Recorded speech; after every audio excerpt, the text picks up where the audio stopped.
Hey, I'm Mary, and I was wondering, how long did it take to restore some of the rooms in Mount Vernon?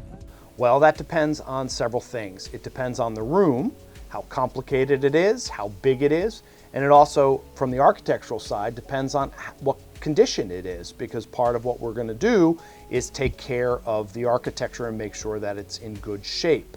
Projects that we undertake really have two parts: architecture and curatorial. We're responsible for the interior objects that are in the room, the furnishings, the beds, the chairs, those sorts of objects that are in the space. And unlike with Tom's team, where they have most of the physical structure of the building, we have a little bit less on our side. We have documents that tell us what was in these spaces, and we look to those to try to figure it out. But many of these objects have been lost to time. After Martha Washington's death in 1802, all of the objects inside were either given to family members or sold at a public sale. Many of them have continued and exist with excellent histories, but there are a lot of objects that haven't come back to us. So we really spend our time looking at the research to try to figure out what exactly was in these rooms, what they look like. And that process for us can begin 2 years in advance, and in some instances it has begun 5 years in advance, really fleshing out what is in the interior spaces. On the architecture side, when we start a project, our work begins really 2 years in advance of the actual physical work in the room. We do research in the Washington papers, we do research in the Mount Vernon Ladies Association archives, so that we know the entire history of work that was done in that space before we started our work.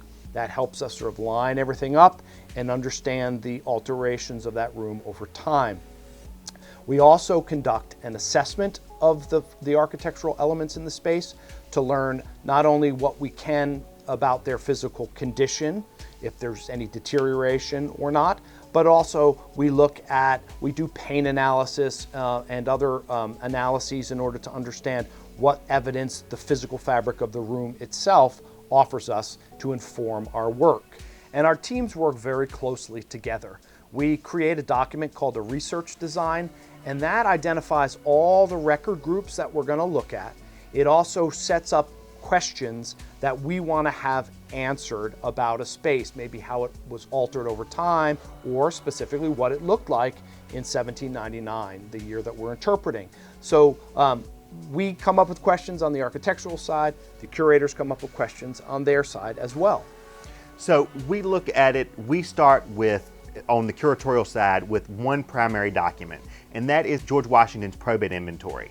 After George Washington passed away in December of 1799, inventory takers went through the house and noted every object that they saw in individual rooms, and really wrote that all out on a list, and left that as it became a court record when Washington's estate was divided up. That is a fantastic document for us because it shows exactly what was in the room in the year that we're trying to interpret, 1799.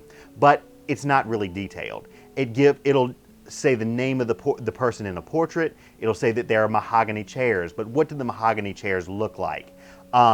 First, we take that information and that's on the probate inventory, and we go and look and find out, does the real object survive?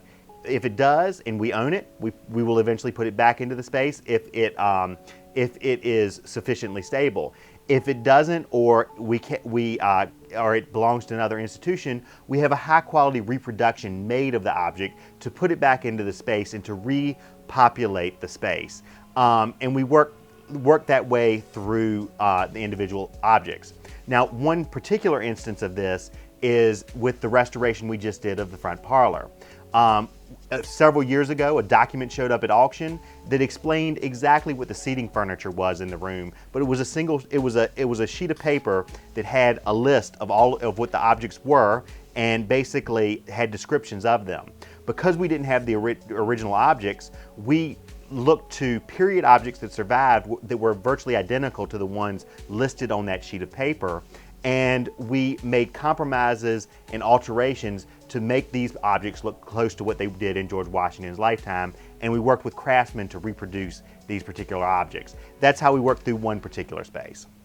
So when we get to the point where we've done all our research, we have identified all the questions, then the architecture team goes into the room. Adam's team and the collections team have taken all the objects out, so we're just working with an empty room.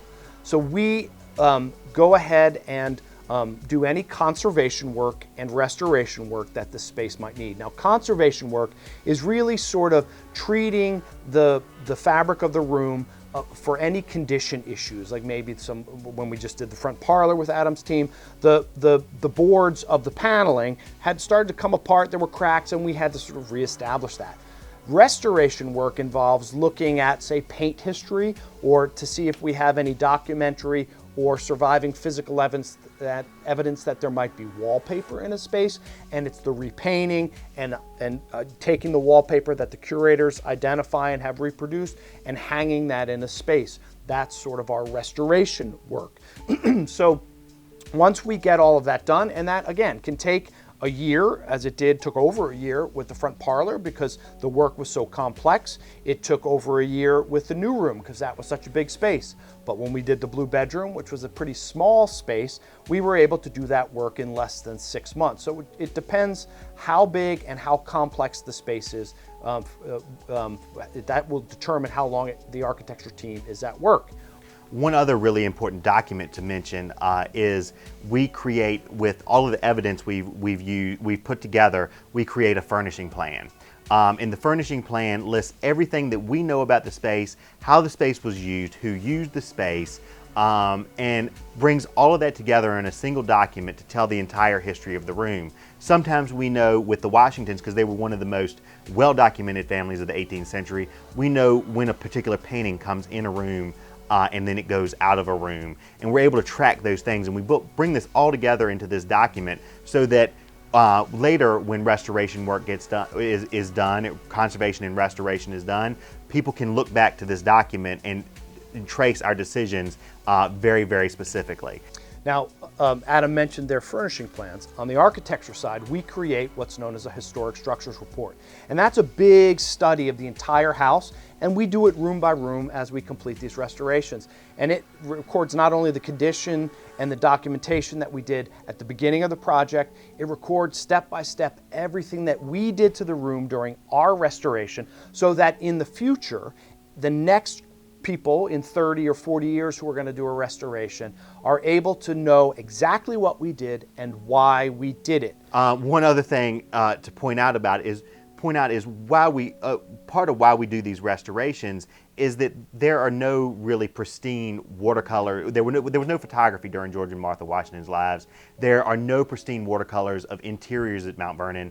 So after George and Martha Washington passed away in 1802, all of the furnishings were dispersed. So we have to sort of bring all of this evidence together. And any restoration that we do to a space is the product of all of the best evidence we're able to put together at a given point.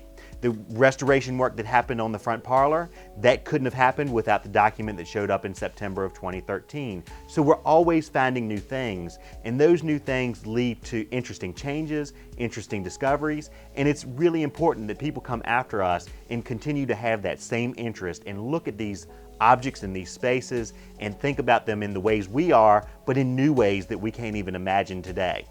So if you're interested in architectural history or decorative and fine arts, maybe you'll be on the team in 30 years that will be reviewing what we did today and making changes based on new discoveries that you and your colleagues will make in the future. And we hope that these answers have inspired you to maybe to think about that as a career choice.